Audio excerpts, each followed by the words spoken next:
So there's a silent obstacle that's holding you back. If you do this simple and easy tip, you'll be able to achieve your goals much faster. Hi, I'm Ryan. I'm a CEO of my own company. I have 3 kids. I've been married for 20 years. Picture this. You've always wanted to start your own business, but something's holding you back. Even when you've done all the research, you have all you need to launch it, you just feel paralyzed, you're insecure. An entrepreneur that lacks confidence with their ideas distance themselves from so many big opportunities, opting to stay safe and good to some extent, but it won't take you further than you already are. As a business owner, you need to be an innovator. Insecurity destroys your chances of building work relationships, investing in potential personal growth, and standing out in your business niche. Here's an example. This is why I keep telling my son to reach out to top people in the industry he wants to work with, creating connections, networking in a big way to build influence for your business. They also miss opportunity to receive mentorship and open doors to possible collaborations. Now, here is a way to start overcoming this. To get things straight, it's okay to be scared. Fear is good, but it's how you react to this fear that matters. Use this fear to aim for growth. Start taking steps to get outside your comfort zone. It can be as small as attending talks of your favorite CEO, putting yourself an unfamiliar situation expands your comfort zone and lets you get past more obstacles. The next step you can take is to start network. I know this is a common term in business, but here's the reason why it's so common, because it's necessary. Start looking for mentors, peers, coaches that can provide guidance. This is going to get expensive, but view it as an investment for yourself. Don't forget that these mentors were once in the same position as you years back. Seeking them out will get you to your goals faster. Like the ones in the videos I've made before, I went in depth on why people pay me $3,000 an hour for consultations. If you want to know more about that, you can watch that video. But this just shows there's nothing to be ashamed of, and it's not a waste of time. Getting past insecurity is not easy. Like with the videos, it took me a while to really push myself to start my journey on social media. I always saw its potential, but I was always scared and holding myself back.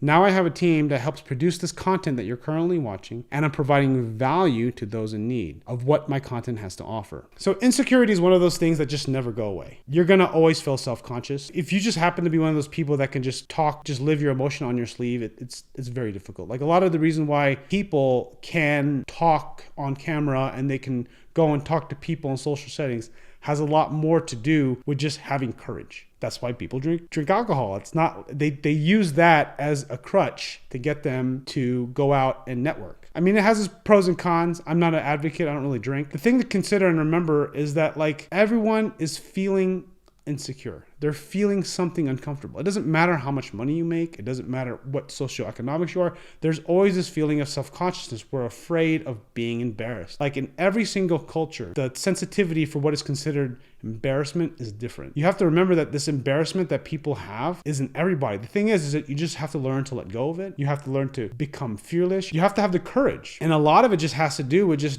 taking that first step. It's just saying hi. It's just saying hello. Sometimes it's just standing. I mean, I would say probably the part that I hate the most about networking is just standing there thinking that you actually have to be a certain way. That's probably most of the reason people have. When you go to a group of people, like you're networking in a group, and you feel like you have to be a certain way. You don't have to be like anything. You know, you just stand there and you can listen and you can say hello, right? It's easier for other people maybe, but to keep in mind that insecurity, everyone feels it. And if you can remember, actually a really good book I was reading is called Be Seen by, I think it's Jen, I'm messing her name. She says everyone poops. Everyone poops. Everyone has shit. They do. So if you can remember that everyone poops, everyone's, you know, it doesn't really matter how much money you have or what you think of them. We are all the same people. We're all human. And if you can somehow remember that you are the same, they're insecure also. It's mostly just about having courage a lot of the time. You know, overcoming my fear, it's a day-to-day thing. I mean, the reality is it's a muscle. Like you have to like do something you're afraid to do every day. And then at some point, the reason why it's scary is because it's new. And then the second reason why it's scary is because you have low experience and you're not good at it, or you feel like you're not good at it. The thing is, if you keep doing that thing, you will become better. You'll become good. The other thing too is that you also learn how to build that muscle of courage. You'll learn that this thing is no longer scary. And if you just remember that and you keep doing that on a regular basis, it no longer becomes scary. I think that's, and the thing is that you can also fall out of practice. It's just like if you run every day, you get in really good shape. But then if you stop running for like a month or two, then you get out of shape.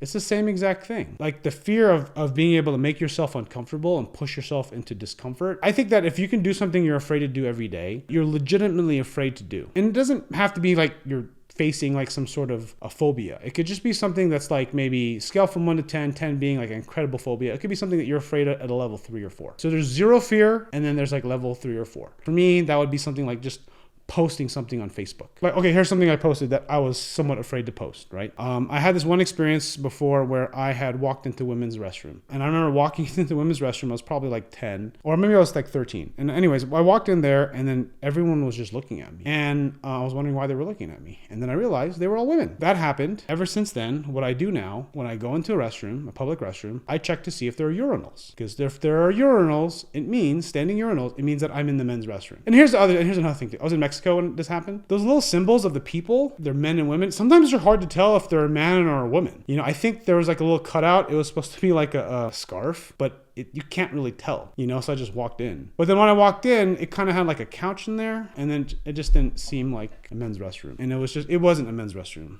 Well, first of all, I looked in there were no urinals, so that's why I left.